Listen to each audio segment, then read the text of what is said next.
ہمارا بیٹا ہے، نوجوان ہے، بے روزگار ہے، اس کو کسی دکان پر کھڑا کر دیں، یہ کچھ سیکھ جائے۔ میں نے کہا کس طرح کی دکان پر کھڑا کرنا ہے؟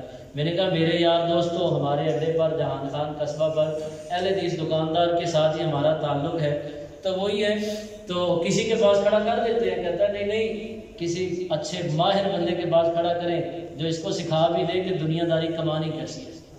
میں نے کہا یہ کام کو بھی تلاش کر لو، میرے بس میں نہیں ہے۔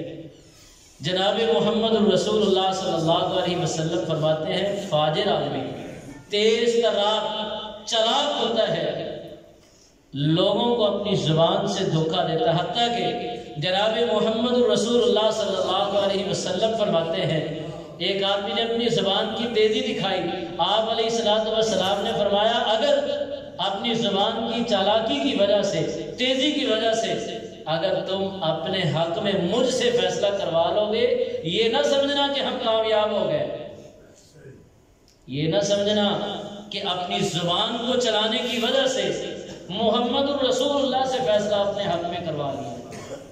یاد رکھنا دنیا میں مجھے اگر اپنی زبان کی تیزی دکھا کے فیصلہ اپنے حق میں کروا لو گے تو کل قیامت کے دن اللہ کی بارگاہ میں بچت نہیں ہوگی، یہ نہیں ہوگا کہ یہ فیصلہ محمد الرسول اللہ نے کیا ہے۔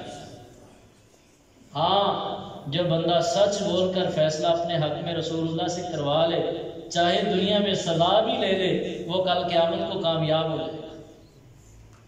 جناب محمد الرسول اللہ صلی اللہ علیہ وسلم کا یہ فرمان آپ کے گوش گزار کرنے کا مقصد یہ ہے کہ اگر کوئی آپ کے معاشرے میں سیدھا سادہ آدمی زندگی بسر کر رہا ہے تو اس کو حقیر مت جانیے، یہ تو مومن ہے۔ اگر وہ سیدھا سادہ شریف آدمی اپنی زندگی بسر کر رہا ہے تو اس کو دھوکہ دے کے خوش مت ہوئیے، اس کو نقصان پہنچا کے اپنے آپ کو خوش مت کیجیے کہ ہم نے آج اس آدمی کو نقصان پہنچا کے نفع کما لیا ہے۔ یہ مت سوچئے کہ ہم نے اس شریف آدمی کے ساتھ یہ معاملہ کر کے اس کو اپنی باتوں کے سحر میں ایسے اس کو جکڑا ہے کہ آج اس سے لاکھ کا سامان صرف ہم نے 70,000 میں خرید لیا ہے۔ کوئی حرج نہیں، اگر دنیا میں نقصان ہو بھی جائے گا تو اس کا یہ مومن ہے، اس کا توکل اللہ پر ہے، اس کا بھروسہ، اس کا مان، اس کا یقین اللہ کی ذات پر ہے، اللہ اس کو پھر عطا کر دے گا۔ لیکن دھوکہ دینے والا کبھی بھی اور کہتے نے چورا دیا چوگیاں پھر بھی خالی، لاکھوں لوٹتے ہیں۔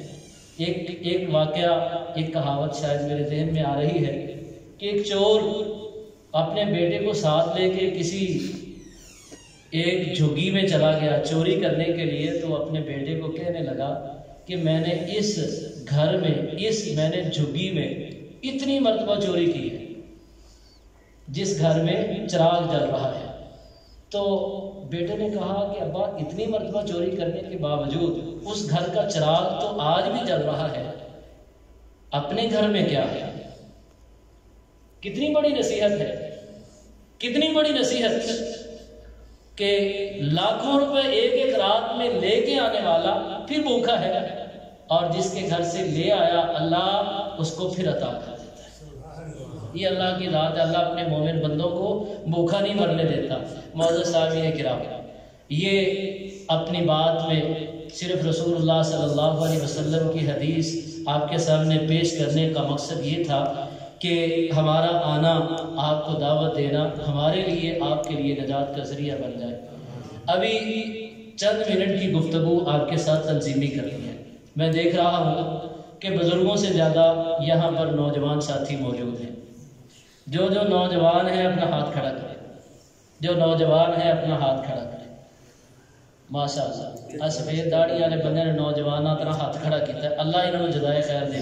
بندے کا حوصلہ ہمت جوان ہونی چاہیے، عمر جتنی بھی ہو جائے کوئی حرج نہیں، عمر جتنی بھی ہو جائے کوئی حرج نہیں۔ مومن آدمی آخر وقت تک جنگ لڑتا ہے۔ رسول اللہ صلی اللہ علیہ وسلم نے سفید داڑھیوں والوں کو ساتھ لے کر میدان بدر، میدان احد اور مکہ کو فتح کیا۔ تبوک میں ابو بکر صدیق جیسے بوڑھے ساتھ چلے گئے۔